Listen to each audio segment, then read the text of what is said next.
What has it got in its pocketses? The sound came hissing louder and sharper, and as he looked toward it, to his alarm, Bilbo saw some pita bread stuffed with delicious fillings. Okay, I'm clearly paraphrasing the source material, but trust me, if Bilbo had come across this pita bread recipe, I'm sure he would have eaten one of these for elevenses. To make pita bread, you'll need 3 cups of all-purpose flour, followed by 2.5 teaspoons of yeast, 2 tablespoons of sugar, and 2 teaspoons of salt. Give it a good whisk, then switch over to the wet ingredients. Combine 1 cup of room temperature water with 2 tablespoons of vegetable oil.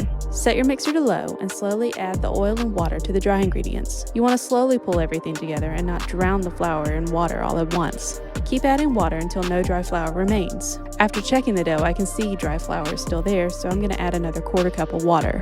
Next, increase the mixer to medium-low and knead for about 5 to 8 minutes. While kneading, the dough should clear the sides of the bowl and remain in one piece while doing so.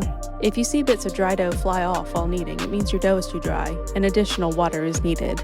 After 6 minutes, I decided to check the dough using the window pane test. If you can stretch out the dough thin without tearing it and see light through it, then it's been properly kneaded. The dough should be nice and sticky at this point and ready for proofing. Transfer the dough into a greased bowl. Flip the dough over to make sure both sides are greased. Cover tightly with plastic wrap and let the dough proof for 1 to 1.5 hours. The dough should double in size and be nice and puffy. Preheat your oven to 500 degrees and place 1 rack on the lowest setting and 1 rack on the highest setting. After an hour, the dough has risen nicely.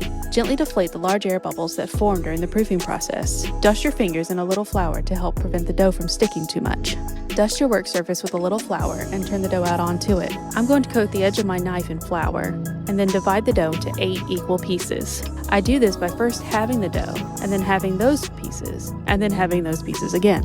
Shape the pieces of dough into balls by pulling the sides together toward the middle. Then using the palm of your hand, drag the dough in a circular motion on the work surface to make a ball.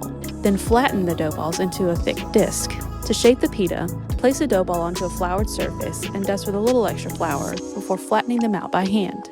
Using a rolling pin, roll the dough into a 6-inch circle-ish shape. I can fit 4 at a time on my sheet pan. Next, let them rest for 15 minutes. Repeat with the remaining 4 pitas on a second sheet pan. After 15 minutes, bake at 500 degrees for 5 minutes on the bottom rack. After 5 minutes, they should puff up, creating the pocketses Gollum was inquiring about earlier.